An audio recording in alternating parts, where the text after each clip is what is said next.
नमस्ते। Good evening. आज हम अपने गुरु, अपने मास्टर डॉक्टर सैमुअल हनीमान सर और होम्योपैथी के सारे मास्टर्स और अपने माता पिता टीचर्स के आशीर्वाद से हम अपनी जर्नी को आगे बढ़ा रहे हैं।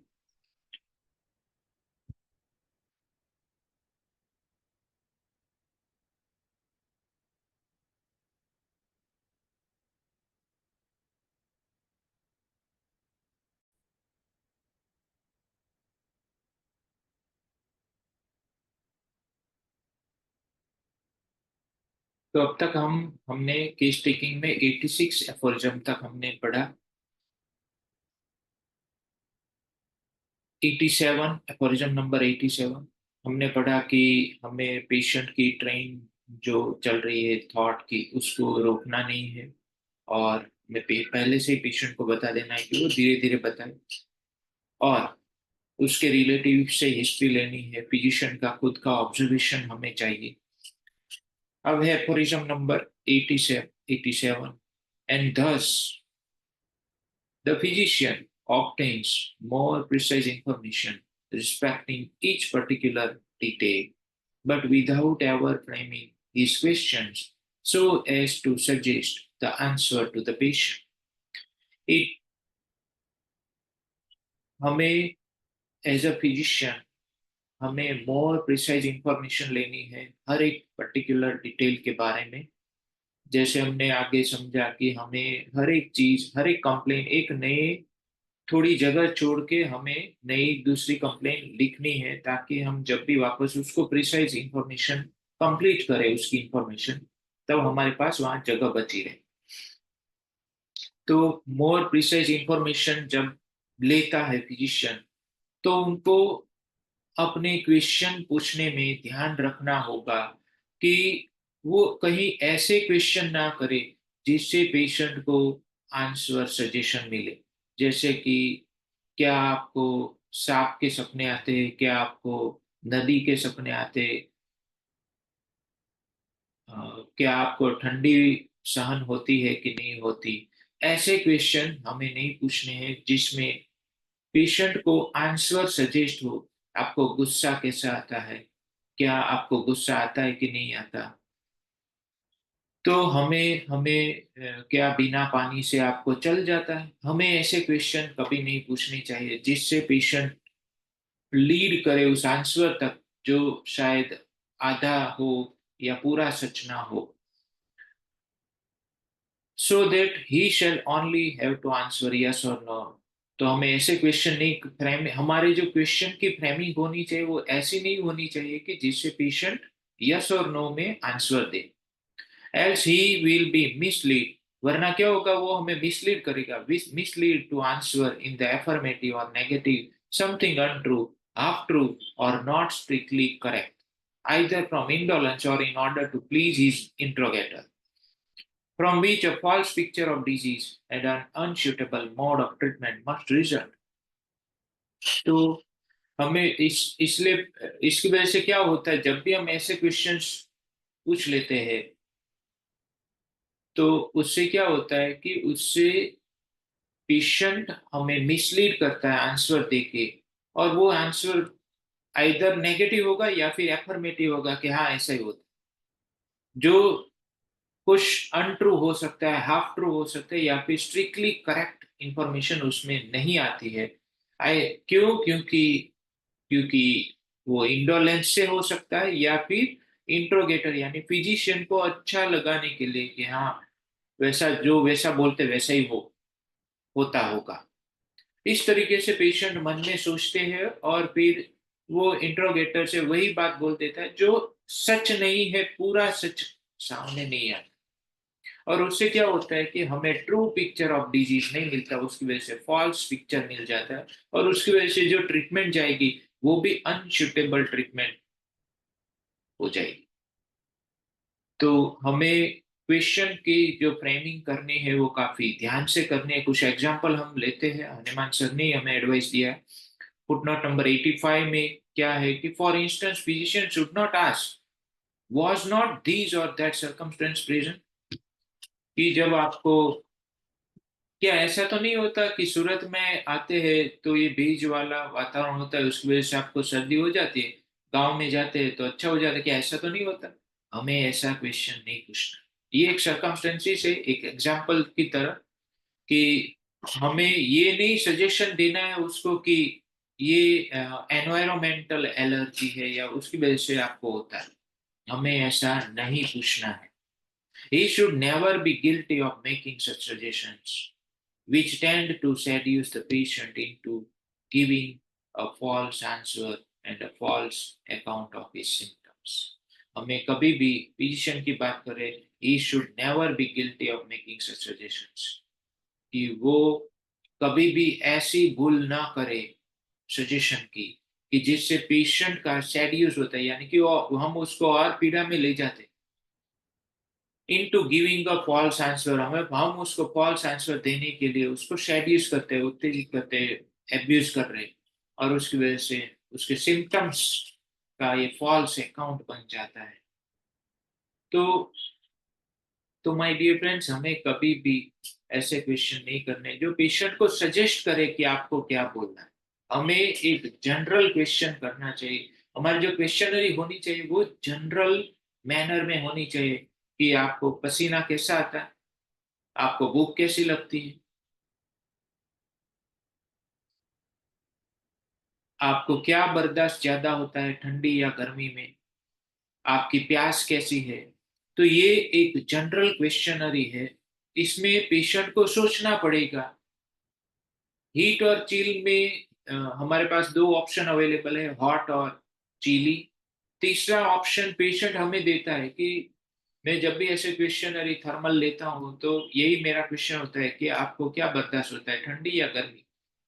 तो पेशेंट बोलता है सर मुझे तो दोनों चलता है, यानी कि वो एम्बी थर्मल है। वो अपने आप पेशेंट हमें बताएगा, यानी कि उसकी थर्मल क्लियर नहीं है, तो हमें उस पार्ट को छोड़ देना है। वहां पर हमें फिक्सिटी नहीं लानी है कि नहीं दो में से एक तो होना ही चाहिए। इसलिए कुछ स्टूडेंट्स और जो नोवाइस प्रैक्टिशनर है वो क्या करते हैं कि वो कुछ ना कुछ हॉट या चिली में से कुछ फिक्स करने की ट्राई करते हैं। माय डियर फ्रेंड्स, ऐसा बिल्कुल नहीं करना। हमें जो इंफॉर्मेशन मिलेगी वो काम की है, और वो एक ही बार में, पहली ही बार में पेशेंट दे देते हैं।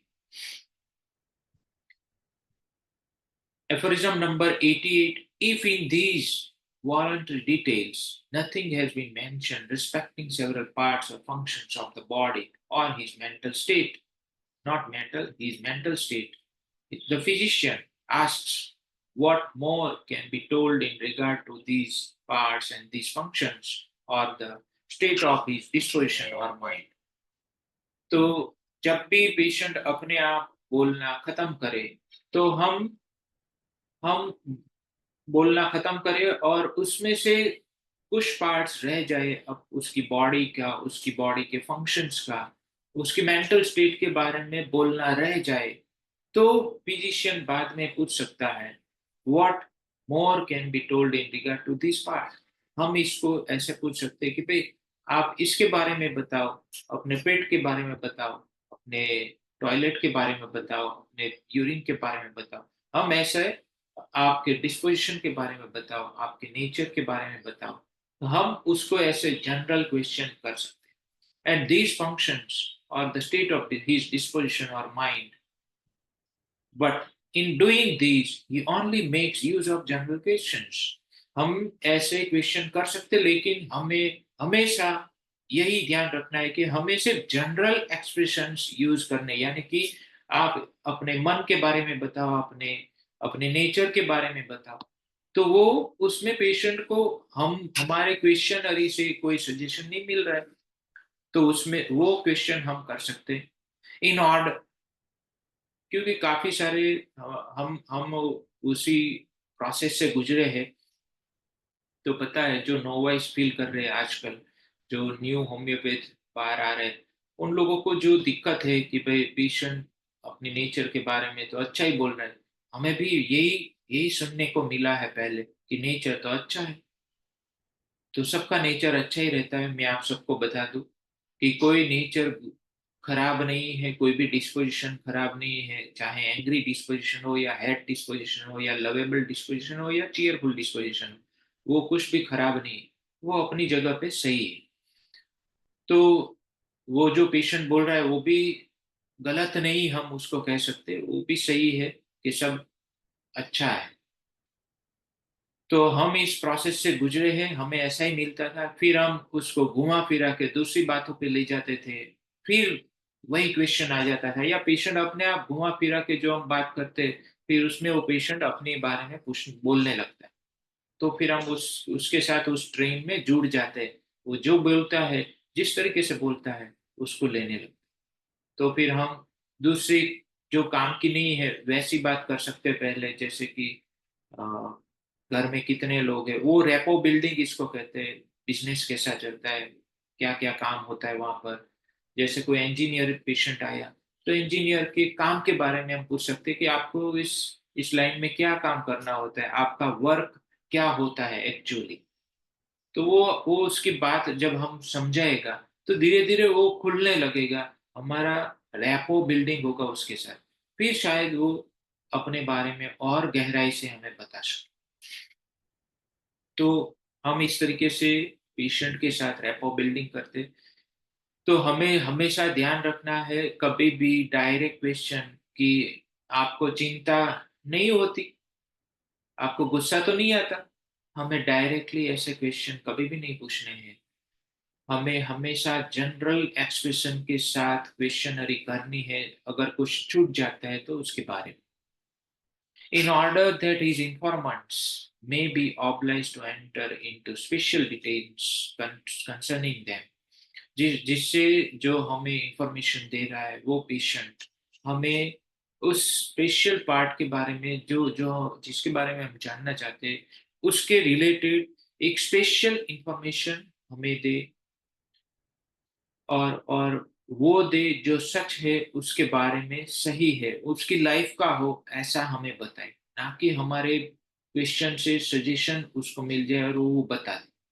लेकिन हमें, और काफी अभी अभी लगातार मैं कई दिन से देख रहा हूँ कि पेशेंट आके बोलते हैं कि सर ऐसा तो हर घर में होता है, घर घर की कहानी होती है।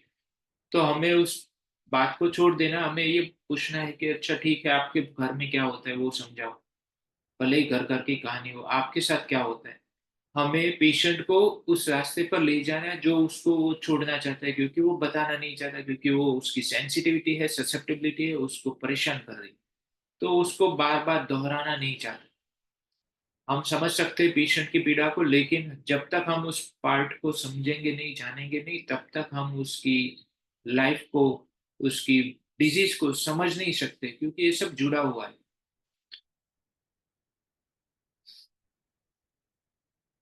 उसमें फुटनोट है, footnote number 86। For example, what was the character of his tools. कि जैसे अगर स्टूल के बारे में हमें नहीं बताया, तो हमें हम पूछ सकते हैं कि आपका स्टूल कैसा होता है। जैसे एक्यूट में कोई पेशेंट आया कि उसको डायरिया है, तो हम उसके स्टूल के कैरेक्टर के बारे में पूछ सकते हैं, कि अगर उसने नहीं बताया तो हम पूछ सकते हैं।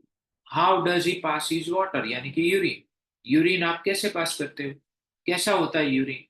How is it with his day and night sleep, आपकी दिन रात की नींद कैसी है।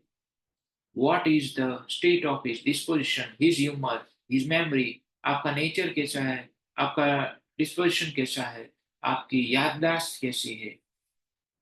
हाउ अबाउट द थर्स्ट, प्यास कैसी लग रही है। What sort of taste was he in his mouth, आपको मुंह में कैसा टेस्ट आ रहा है। What kinds of food and drink are most relished, आपको कैसा खाना ज्यादा पसंद है, अच्छा लगता है। What are the most repugnant to him, आपको कौन सा खाना पीना बिल्कुल पसंद नहीं है, aversion है। Has each its full natural taste or some other unusual taste, सभी खाना पीना जो उस टेस्ट में है वैसा ही आता है, या कोई और इस अलग से टेस्ट आता है। How does it feel after eating और ड्रिंकिंग, खाने पीने के बाद आपको कैसा लगता है। Has he anything to tell about head, limbs और द एब्डोमेन, और एनी पार्ट्स, आप इसके पीछे जोड़ सकते हैं अपने अपने केस के अनुरूप, कि भाई उसके हेड के बारे में, लिम्स के बारे में, एब्डोमेन के बारे में कुछ कहना चाहते हैं आप इसके ऐसे क्वेश्चन कर सकते हैं, क्या आपने इस पार्ट के बारे में कुछ बोलना चाहते हैं। तो पेशेंट को ऐसे जब जनरल क्वेश्चन देते हैं तो उसको सोचना पड़ता है कि मैं इसके बारे में क्या बताऊं, मुझे क्या होता है। मुझे ये सोचना होगा, कोई मुझे बोलेंगे कि भाई आप अपने हेड के बारे में क्या बताना चाहते हो, तो मुझे सोचना होगा कि मुझे हेड में क्या दिक्कत है, मैं क्या क्या बताऊं। अगर कुछ नहीं होगा तो वो बोल देगा कि नहीं मुझे कोई तकलीफ नहीं है हेड में। तो हमें हमें ऐसे क्वेश्चन करने हैं कि जिससे पेशेंट को सोच के जो हो वैस वो ही बताए, ना ही कोई तीसरा ऑप्शन ढूंढे। तो आज के लिए इतना ही। कल हम अपनी जर्नी को और आगे बढ़ाएंगे क्वेश्चन नंबर 89 के साथ। तब तक के लिए thank you, good bye, take care, love you all.